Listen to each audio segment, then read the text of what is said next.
갈마동에서요 쭉 달리고 있습니다요. 날씨 엄청 덥네요. 약 600m 앞 신호 위반이 시속 50km 단속 구간입니다.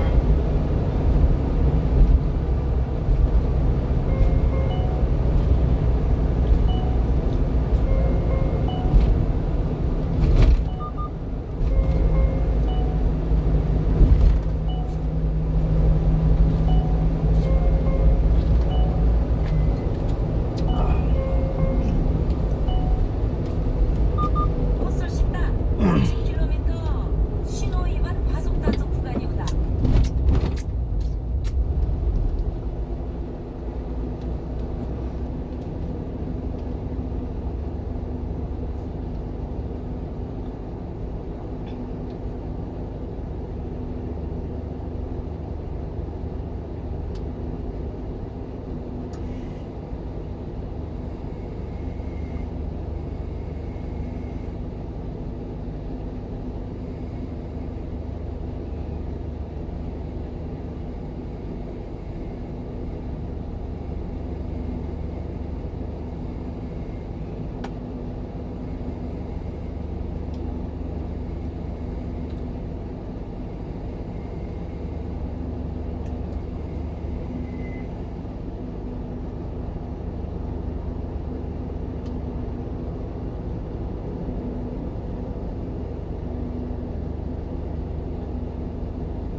그러니까 그거는 그 정도의 대우를 안 받으려고 해야지 그게 나오거든.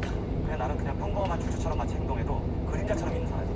그거를 명예를 버리고 그걸 감내할 수 있는 사람이라면 노자처럼 해도 돼.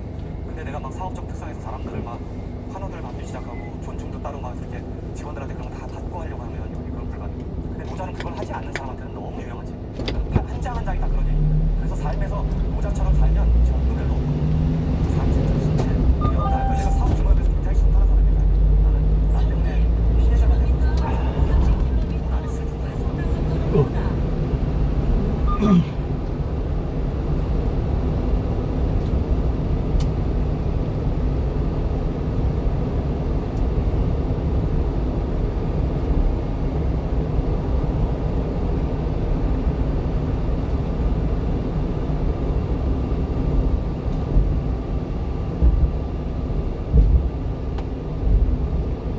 약 600m 앞 시속 30km 단속 구간입니다. 500m 앞 30km 건너박질하는 차들 단속하는 데라 올라가지 마라. 후딱후딱 천천히 갔어. 흔한 공동이야. 고려 징조를 만든 거지. 야, 엄청나다. 이제 SK 지오센트릭이 플라스틱으로 무한정을 만들어요. SK 지오센트릭. 작년에 맞은 백신은 헛솔신다. 오늘 코로나19 거부할 수 있을 거예요. 시간 동안은 밥을 안 자고요. 꼭 게임을 해도 그냥 먹어요. 밥을 안 먹고 치킨만 시켜 먹어도 그냥 먹고요. 학원을 안 간다는 그냥 먹어요. 저는 이상 게임이 되겠습니다. 안녕하세요. 저는 남편은 당연히 하나, 아들은 둘 이렇게 32년 이상 차 유정이라고 합니다. 큰아이는 카이스트에서 박사 마치고요. 지금 석박사 통합으로 박사과정에 있습니다. 물리학을 공부하고 있고요. 작은 아이는 서울대학교 경영학과 졸업반이라서요. 열심히 또 취직 준비하고 있습니다. 처음부터 공부를 잘하는 아이는 없을 거예요. 한번은 그 독일 아주 유명한 카셀 대학 네, 교수님 전화가 왔더라고요. 교수님께서 그 얘기하시는 안녕하세요. 한국에 있을 때 우리 아이들은 공부를 안 했는데 독일 가서 진짜 공부를 열심히 했다. 그래서 제가 어떤 공부를 열심히 했으니까라는 질문을 드렸는데 한국 사회에서 조성을 했지만 책상을 쫙 치우고 생활기구를 딱 만들어서 책상에 탁 붙이고 그때부터 앉아서 이제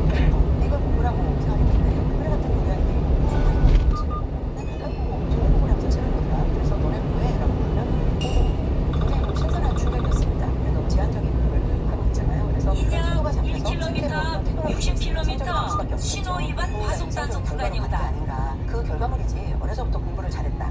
그건 아닌데 단 이건 있었어요. 아이들이 명확하게 보여주는 자기만의 특징.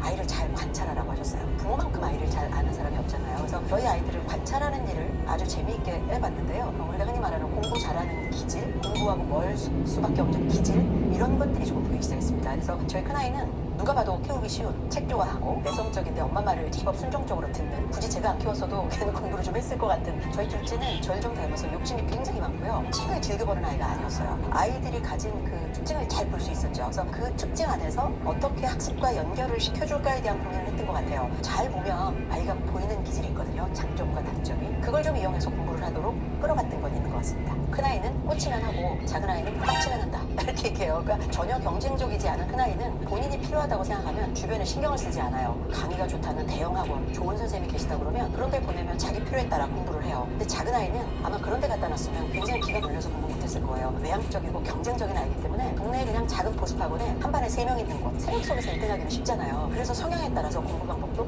좀 다르게 어필을 시켰던 거죠. 다른 성향에 맞게 칭찬해주고 다른 성향에 맞게 공부할 수 있는 방법을 만들어줬어요. 제가 아까 자세히 보면 보인다고 그랬잖아요. 자세히 봐야 되는데 우리는 다른 아이를 보고 내 아이를 보거든요. 그럼 비교만 되죠. 유치원 때인데요. 색종이로 이렇게 화산을 붙여놨어요. 그래서 마그마가 곧 폭발하니까 보라단이라고 그러더라고요. 그래서 저 남편 모두 다 바보놀이를 함께 한 거예요. 그 안에 들여다보면 아무것도 없잖아요. 근데 같이 들여다보고 정말 언제 폭발해? 이런 바보놀이들이 그 아이의 상상 속에서 혼자 뭔가를 할 수 있게 만들어줬던 것 같아요. 정말 실제적으로 보이고요. 그걸 잘 이용하면 아이하고 서로 알아가는 소통에 있어서 큰 지름길이 된다라고 생각을 했어요.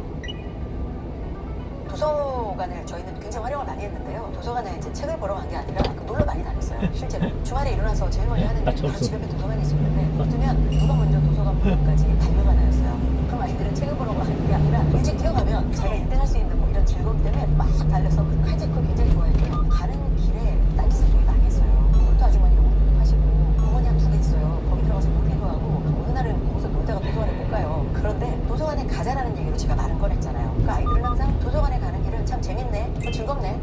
그렇죠. 괴롭다고 생각을 안 했던 것 같아요. 그래서 어떤 책을 봐야 한다는 책임을 주지 않았어요. 왜냐면 제가 좋아하는 책을 읽을 수 있는 저의 시간이기도 했기 때문에 저도 제 좋아하는 책을 빼갖고 와서 읽어요. 그러면 각자 그냥 원하는 거 봐라고 하면 책을 일단 쌓아놓고 구경을 하기도 하고 어려서는 그걸 습관으로 많이 해줬고요. 일요일날 새벽까지 3시 같이 도서관에 가요. 그래서 자리를 맡고 아이들이 들어가서 시험 공부를 하면 저는 아이들 들어가면 최종보다 일찍 나와서요. 정말 맛있는 도시락을 준비해요. 우리 아이들이 정말 좋아하는 게 삼겹살 도시락이었는데 산주쌈에 삼겹살 구워가지고 도시락을 해가지고 가면 아이들이 12시를 너무 기다려요. 그러면 공부를 하는 게 아니라 밥 먹으려고 공부하듯이 그러면 도서관 옥상에서 일장을 끼고 상주쌈 도시락을 참 많이 500m 앞 고수랑 60km 신호 위반 과속 단속 구간이었다. 미국은 땅이 넓으니까 큰 개를 많이 키우는데 그 개들을 쫙 앉혀놓고요. 주인 옆에서 막 안전하게 지켜요. 그러면 5살, 6살 된 친구들이 책을 빼갖고 와서 그 옆에 앉아서 걔가 동화책을 읽어줘요. 너무나 재밌게. 놀라운 건 어른들은 동화책을 읽어주면 발음 틀렸어라고 교정을 하려고요. 걔들은 교정을 안 하거든요. 그러니까 막 엉망으로도 읽고 틀리게도 읽는데 너무 진지하게 걔가 듣고 있어요. 주인이 안전하게 지키고 있으니까 책을 읽는 자신감도 느끼고 사람보다 그 반려견에게 읽어주는 책을 더 즐거워하는 장면을 보면서 책이 조금 헛설 신당 우리 학교 다닐 때 60km 1번부터 11번 신호 위반 과속 단속 구간이었다.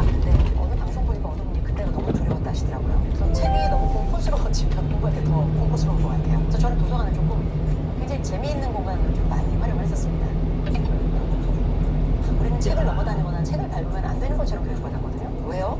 책을 냄비받침으로 쓰면 안 되나요? 가까이에 둬야 책을 만질 수 있죠. 한 어머니에게 관련한 그 놀라운 쇼킹했던 일이 백과사전 5개를 방바닥에 늘어놓으신대요. 그래서 아이가 궁금한 게 있다 그러면 그 자리에서 바로 엎드려서 뒤집어서 보신다거나 그렇게 하셨다고 하더라고요. 그러니까 책은 늘 가까이에 있어야 돼서 저희는 책을 그냥 엉덩이로 깔기도 하고요. 애들이 막 집 짓는다고 장난감으로 쓰기도 하고요. 책을 아깝게 귀하게 여기지 않고 책장에 반드시 꽂지 않았어요. 그래서 저도 책을 좋아해요. 이렇게 생각해보세요. 그 책에 꼭 애들이 봐야 하니까 어떤 세계 명작일 필요 없어요. 잡지면 안 되나요? 그냥 뭔가를 엄마가 몰두하고 있다는 모습을 보여주는 게 중요하지 그냥 엄마가 잘 말품을 한숨을 쉬고 이게 아니라 뭔가에 빠진 행동을 한다라는 걸 보여주는 그 태도의 문제였다고 저는 생각합니다. 모든 것에서 탈피한 나만을 위한 보장 아이들에게도 좀 그런 게 필요하겠다. 첫 번째로 철저하게 보상은 약속이 이루어져야 된다. 게임 때문에 고민하는 어머니들 굉장히 많으세요. 하루에 게임을 30분씩 해요. 하루에 1시간씩 이렇게 주면 아이들이 하루에 갔다 와서 숙제하고 학원 갔다고 하면 그 시간을 다 못 쓸 때가 있어요. 그러니까 엄청 억울해지거든요. 긴 게임 시간 못 썼단 말이에요. 그래서 저는 그렇게 안 주고요. 일주일에 몇 시간을 줘줬어요. 기가 막히게 메모리해놔요. 오늘 딱 2분 썼으니까 1시간 58분이 남았네. 그래서 애들은 전혀 억울하지 않은 거예요. 그 시간을 반드시 보상을 합니다. 제 책에도 이제 페인데이